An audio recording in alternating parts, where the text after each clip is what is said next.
Welcome back to the Chris Spangle Show. Thanks so much for joining me. Kind of getting back into the swing of things. I appreciate everybody's patience. Like I said, I don't know if it was on the main show, I think it was, but I've got a new job and I'm just kind of been readjusting to a new life after 11 years in my last employer. I kind of had things arranged a certain way, and then you go get a new job and then you've got to figure out whole new schedules and all that junk. But we're back in the saddle. Interesting times. Has anything happened while I've been gone? Anything different? Place looks like you've rearranged a little bit. Man, it's hard to keep up. Like, you take a month off and then you've got to get back into the swing of things. It's really difficult to go, wait, all right, I didn't read the news for a month. What the heck happened? And I think a lot of this is by design. You know, Trump is doing so many things, and it's hard to keep up. And I think what that does is that creates this sense of overwhelming. So you just don't even try to wade in. You don't start. You don't. You just give up and let them do whatever they're going to do, because there's nothing you can do to affect it. That's not how we tend to look at things here at the Chris Spangle Show. We try to understand what's going on. I will say I've never felt less educated. I've never felt less informed in my life. I think that's just a function of becoming a mature person. I think as you grow up and you try to understand the world, or you get out into the world and have different experiences, you start to understand that the more you learn, the less you know, that you are ignorant of certain things. I am just an ignorant person. Like, I have an idea of what USAID does. I don't really know. We can get rid of the Department of Education, cool. But I couldn't like give a lecture on what the Department of Education actually does, right? So I think the hard part about forming an actual opinion about things is understanding that you don't know what you're talking about half the time. And I think it's especially, it's February, so I've got a cold. I have not lost my voice yet this year, which has been great. I mean, I couldn't speak for all of January last year, but I can't take the sickness anymore. I don't know why I live here. I hate the weather. It's February 6th today. If it doesn't start getting sunny and warm, I'm going to have a problem. But yeah, the reality of what's going on right now is you've got to try to understand what's going on, even if it feels very overwhelming.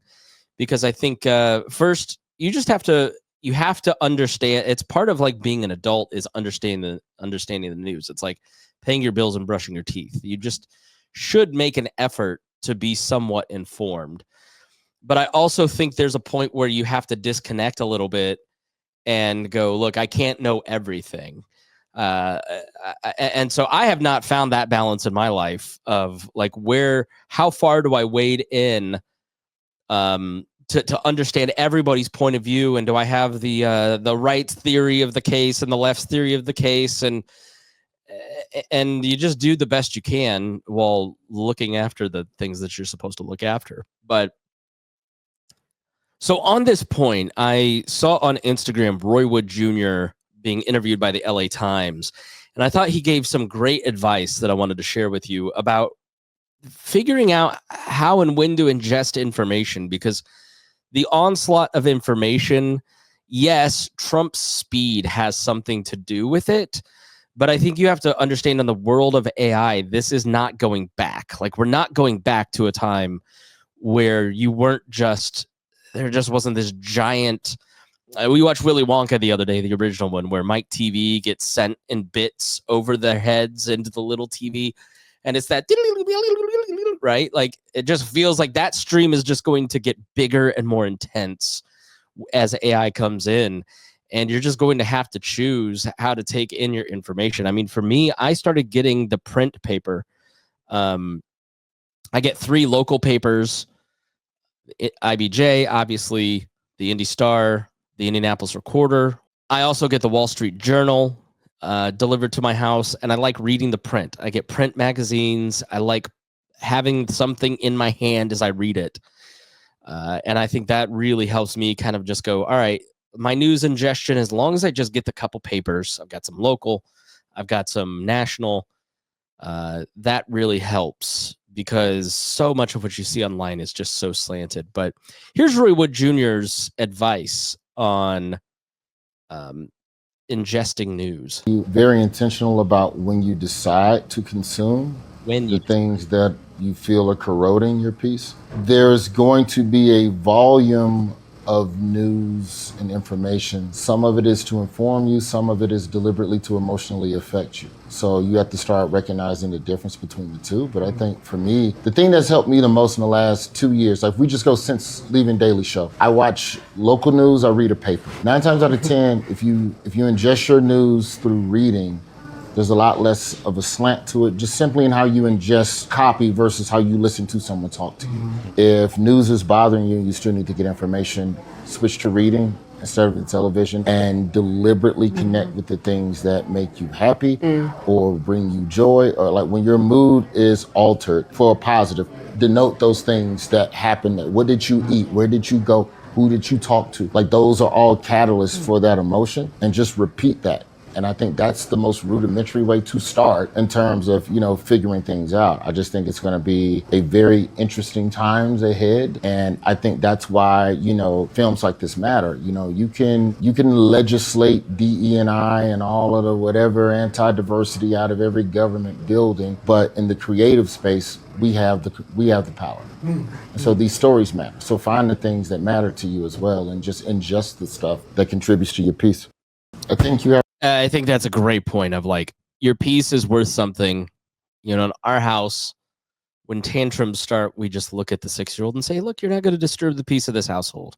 And I have to tell that to me, because I'm the one that disturbs the peace more than anybody else. So not putting it on the 6-year-old altogether. But yeah, I just think peace is such an underrated personal value these days, because we're always chasing after the next thing to disturb our peace. Yeah, it's been difficult to kind of get back into the swing of things, because so much is happening. So every time I plan for a show, the Trump years, the first time, I feel like we've all forgot what it was like when he was president, where everybody's all mad about everything all the time and stressed out. And now we're back again going, we really are going to do this for 4 more years. Yeah, so every time I start to put a show together, it's dated, because we're on something different. And I had forgotten that from the first term, because with Biden, it was kind of back to standard 3-day news cycles. And now it's 3-hour news cycles again. And so I just think as like a weekly podcast, I can up the frequency a little bit, but there's no way to be complete in covering everything that's going on. Just kind of picking out the points where I think things are important. And the first thing I want to talk about is TikTok. I think it's kind of disturbing that the Congress has said that TikTok is to be banned, and Biden and Trump and the presidency said, we disagree. We're just not going to enforce the law. That's a really bad sign for where the Constitution is, where the state of the rule of law is in our nation. And I think it's a great illustration of how it's not just one side. I certainly think there's an all-out assault on Congress and the court's authorities and independent agencies within the executive branch, and things like Inspector General's ability to curb lawlessness, or just the executive doing whatever they want to do. I'm not making this a Trump thing. I mean, obviously he's the one driving it, but just thinking from a political structure and how this is something we've talked about forever on this show.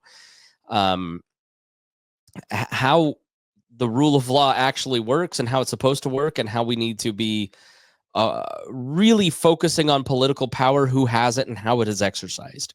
Because that is the fundamental thing about being a libertarian, is understanding political power and its uses, and finding ways to limit and disperse that political power. These are incredibly important things in terms of setting up a government and how it should operate. And TikTok just operating within the United States after, I don't agree with the law that we'll get into the basics here. I don't agree with the law, But once the law is set, it's not a matter of me disagreeing or agreeing. Like, who are we going to follow?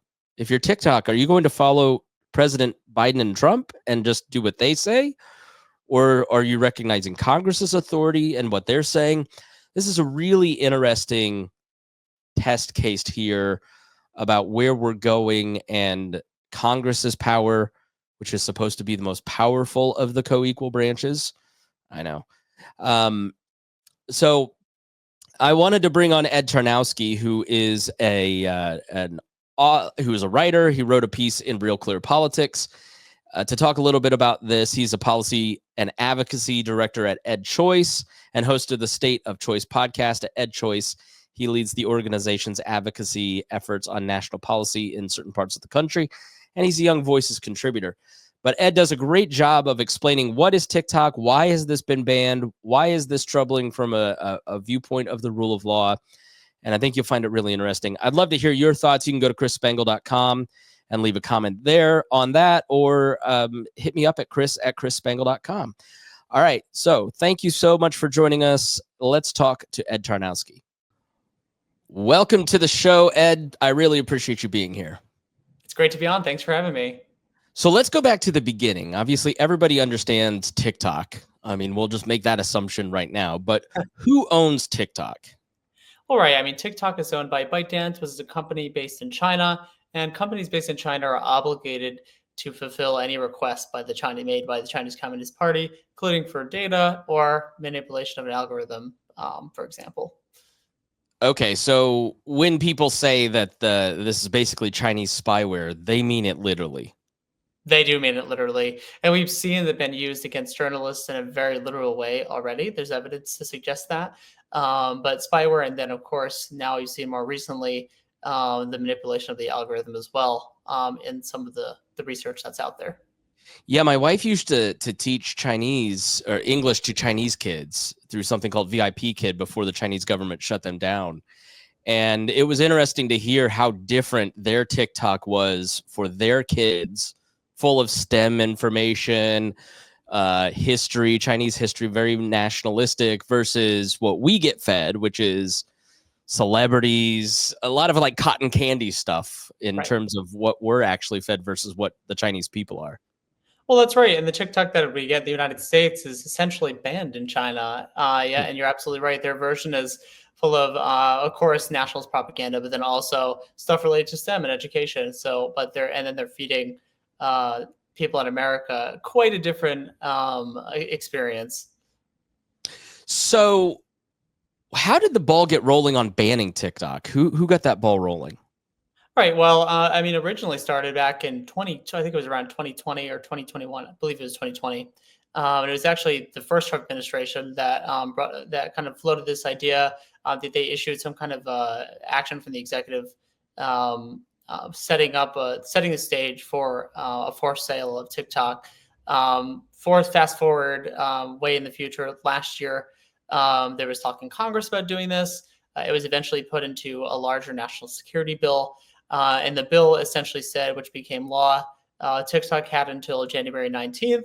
But I should say ByteDance had until January 19th to divest TikTok, and basically for TikTok to be sold to an American company. They did not obviously do that by January 19th. So it kind of the ball got rolling in Congress. It was signed into law, I believe, late last summer or early last fall, in a large bipartisan effort. Yeah, so a law is passed by Congress to force them to sell. Now, do they have to sell the whole company of TikTok, or is it just whatever operates in the United States?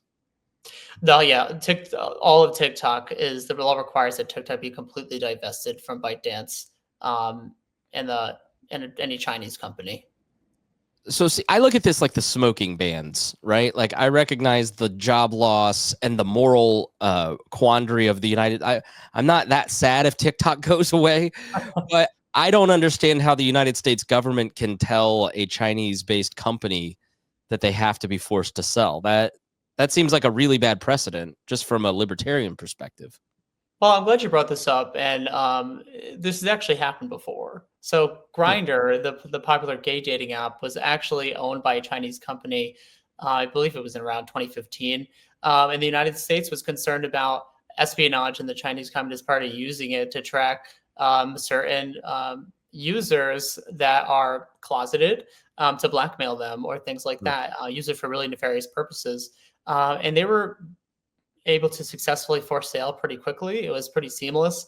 And I think that what we saw there is they were acting as more as a normal company there, because there is so much, the market, being able to play in the US market is so, there's so much money in that. So the idea that, so they acted like a normal company and complying with the forced sale, because they would have been losing out on so much revenue and profit by leaving the United States. TikTok not doing that sends an interesting signal to me, and seems to suggest to me that there are purposes beyond profit as a normal company for it existing as part of ByteDance.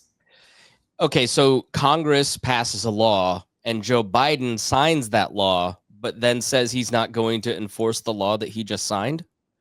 That's exactly right. And I think that, right. And the law was said so again.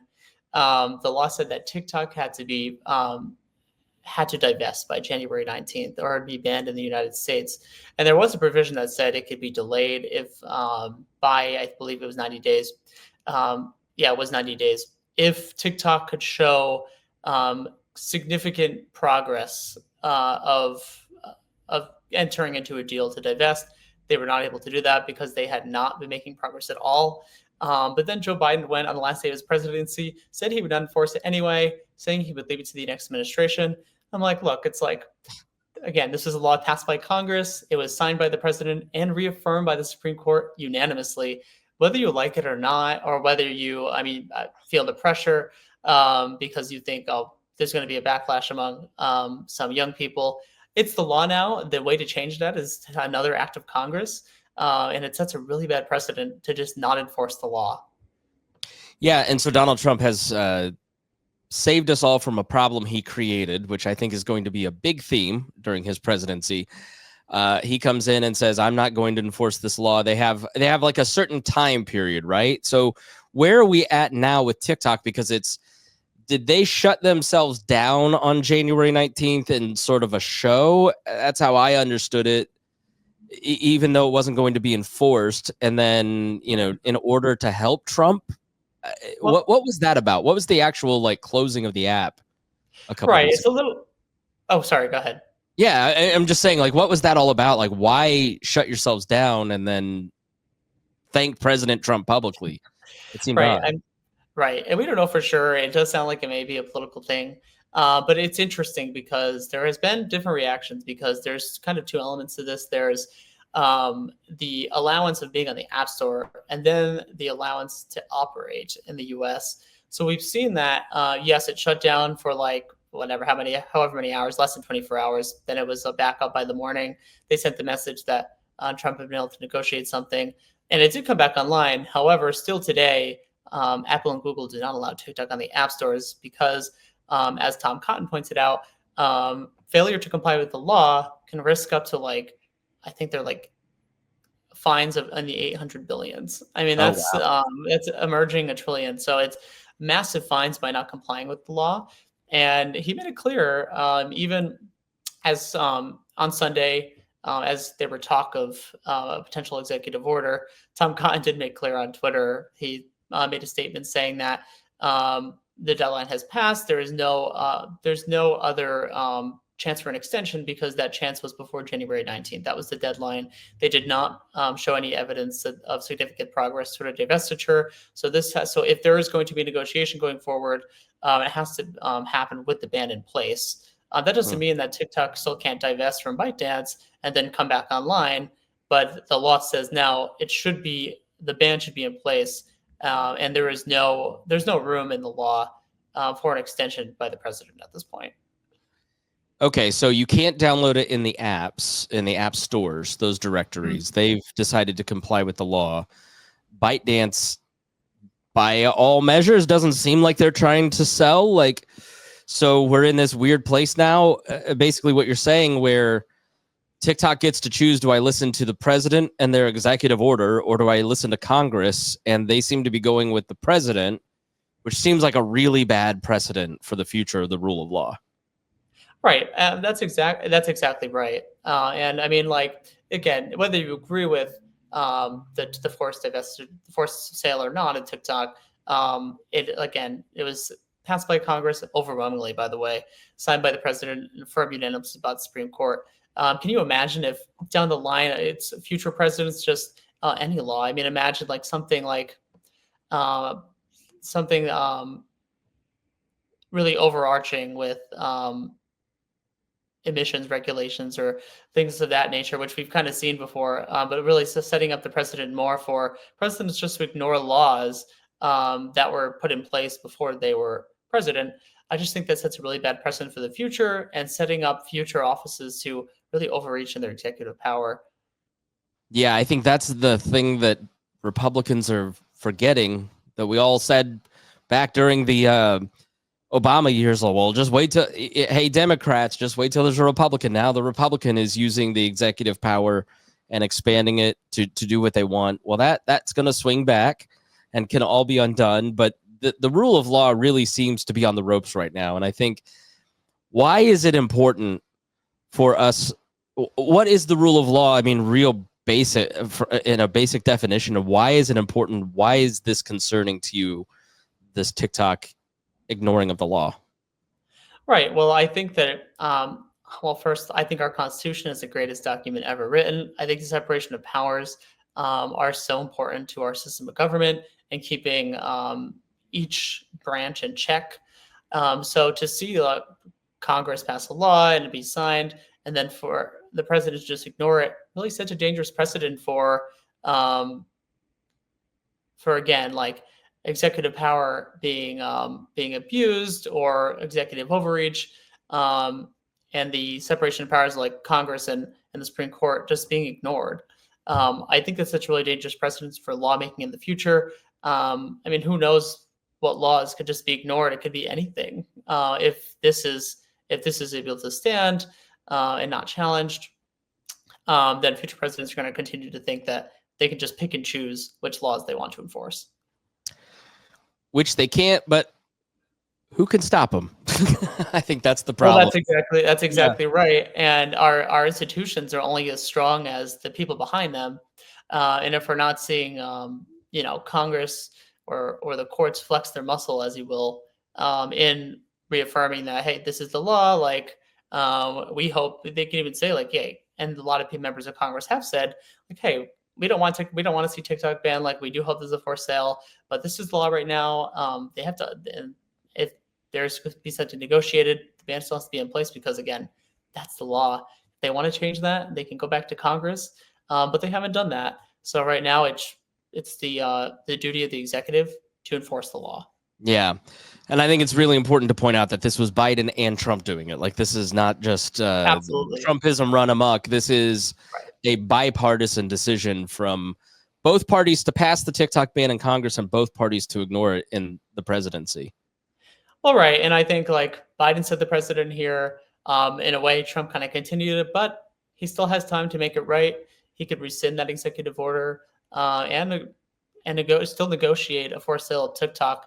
And to be honest, I think it puts the U.S. in a stronger position to negotiate that with the ban in place when they know that we're serious about this and that they're risking the whole U.S. market. And that'll be the true test of, do they want the U.S. market for the profit that it comes with, or do they want to be in the U.S. market for other nefarious reasons? All right, Ed Tarnowski, where can people follow you if they want to learn more and follow the story? Yeah, absolutely. Well, please follow me on Twitter at Ed Tarnowski. And if you want to check out any of my work over at EdChoice, go to edchoice.org. Of course, all of my opinions are my own and not representative of my employer at EdChoice, but please check out my work. I hope to see you guys soon. All right. And plug your podcast. Are you still doing your podcast? I am. So at EdChoice, I am the host of the State of Choice podcast. About at least monthly, we put out episodes. And we're going to be having guests to talk about choice issues. We're giving state updates on, because our whole team is spread out across the states.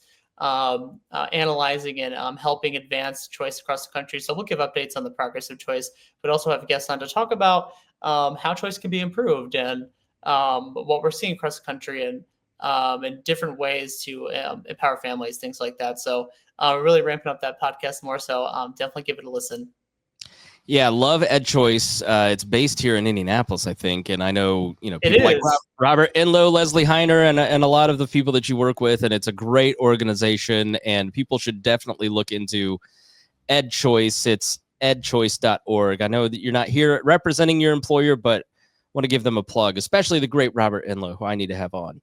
I love it. You should definitely have Robert on. Robert and Leslie are some of the greatest. And I did live in Indianapolis for 2 years for EdChoice. It is a great city. And I have to say I always say it's very underrated architecturally, especially. It had one of the same designers as Washington, D.C., and it has beautiful monuments. And but no, it's a great city, and EdChoice is a great organization. So I hope you guys will go check it out. All right, Ed Tarnowski, thanks for being my guest.